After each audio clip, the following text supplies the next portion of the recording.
Good morning friends. അപ്പോൾ ഞാനിപ്പോൾ നിൽക്കുന്നത് നമ്മുടെ വീടിൻ്റെ അടുത്തുള്ള മോറിസൺ ഷോപ്പിംഗ് സെൻറ്ററിലാണ്. ഞാൻ എന്തിനിപ്പോൾ ഇവിടെ വന്നത് വെച്ചാൽ എൻ്റെ കുട്ടിയുടെ ഈനുവിൻ്റെ ഗ്രേഡ് 1 ലാസ്റ്റ് ഡേ ആണ്. അപ്പോൾ അവൻ്റെ ക്ലാസ്സിലുള്ള ടീച്ചേഴ്സിന് നമുക്ക് കുറച്ച് എന്തെങ്കിലും ഗിഫ്റ്റൊക്കെ കൊടുക്കണം. ലൈക്ക് ഇത്രയും കാലം നോക്കിയതല്ലേ, അപ്പോൾ എന്തെങ്കിലും കൊടുക്കാമെന്ന് വിചാരിച്ചു. യൂഷ്വലി മോർണിംഗ് കൊടുക്കേണ്ടതായിരുന്നു, ഞാനത് മറന്നു. അപ്പോൾ ഞാനിപ്പോൾ ഷോപ്പിംഗ് സെൻറ്ററിലോട്ട് വന്നിരിക്കുകയാണ്. അപ്പോൾ നമുക്ക് എന്തെങ്കിലുമൊക്കെ പർച്ചേസ് ചെയ്താലോ? നമുക്കൊരു ക്ലീൻ ബാഗ് ഏതെങ്കിലും വാങ്ങിച്ചാലോ? അതാകുമ്പോൾ ഗിഫ്റ്റ് കൊടുക്കാനൊക്കെ ഓക്കെ ആണല്ലോ. നമുക്ക് നോക്കട്ടെ. സോ ഫൈനലി നമുക്ക് 3 ബാഗ്സാണ് കിട്ടിയിരിക്കുന്നത്. One is this, one is this, അങ്ങനെ വൺ ഇസ് ദിസ്. സോ ഞാൻ ഐഡൻറ്റിക്കൽ ആയിട്ടുള്ള 3 ബാഗ്സ് എടുക്കും. പ്ലെൻറ്റി ഓഫ് കാർഡ്സ് ഇവിടെ അവൈലബിൾ ആണ്. ഞാൻ ഉദ്ദേശിച്ച കാർഡ്സ് ഓടിയാണ്. ഫൈനലി ഞാൻ ഈ 2 കാർഡ്സാണ് സെലക്ട് ചെയ്തത്. അപ്പോൾ ഞാൻ എന്താണെന്ന് വെച്ചാൽ എനിക്കിതിൽ മോർ ഇഷ്ടമായത് ഈ പേർപ്പിൾ വണ്ണാണ്. പിന്നെ ഞാൻ ചൂസ് ചെയ്തത് ഈ 3 ബാഗാണ് കേട്ടോ. നെക്സ്റ്റ് ഞാൻ ഈ ക്യാൻഡിൽസ് എടുക്കാനാണ് പ്ലാൻ കേട്ടോ. ഓക്കെ, എന്ത് രസമാണ് നമുക്ക് കണ്ടില്ല. അപ്പോൾ ഞാനിതാ വന്നിരിക്കുന്നത് സിഡർ സെക്ഷനിലോട്ടാണ്. ഏതു ഫൈനലി ഞാൻ ഇത് ചൂസ് ചെയ്യാണ്, മാംഗോ ആൻഡ് പാഷൻ ഫ്രൂട്ടിൻ്റെ സിഡർ. ഓക്കെ, ഇതൊരു ഫൈനലി ഞാൻ നമ്മുടെ ഫെറാറോ റോജറിലോട്ട് എത്തിയിരിക്കുകയാണ്.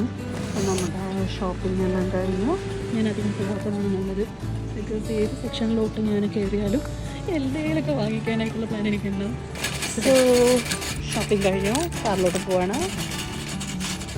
വളരെ നല്ല ക്ലൈമറ്റാണ്.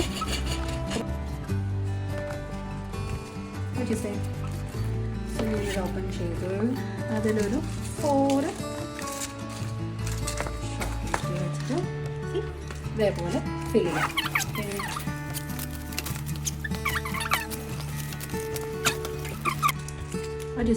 ഞാൻ ഒന്ന് കഴിക്കണില്ല.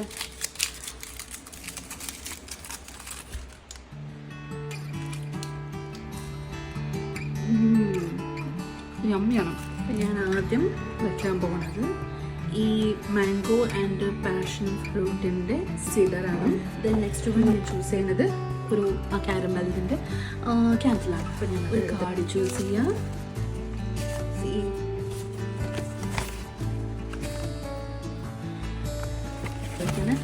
ഫൈനലി ചോക്ലേറ്റ്, ഫെറാറോ റോജിൻ്റെ ചോക്ലേറ്റ് ഇങ്ങനെയാണോ പാക്കിങ്. സോ ഈനുവിൻ്റെ ടീച്ചേഴ്സിൻ്റെ ഗിഫ്റ്റെല്ലാം റെഡി ആയിരിക്കുകയാണ്. ഇനി നമുക്ക് ഈനുവിനെ പിക്ക് ചെയ്യാൻ പോകുന്ന സമയത്ത് ഈ ഗിഫ്റ്റുകൾ എല്ലാവർക്കും കൊണ്ടുപോകാം.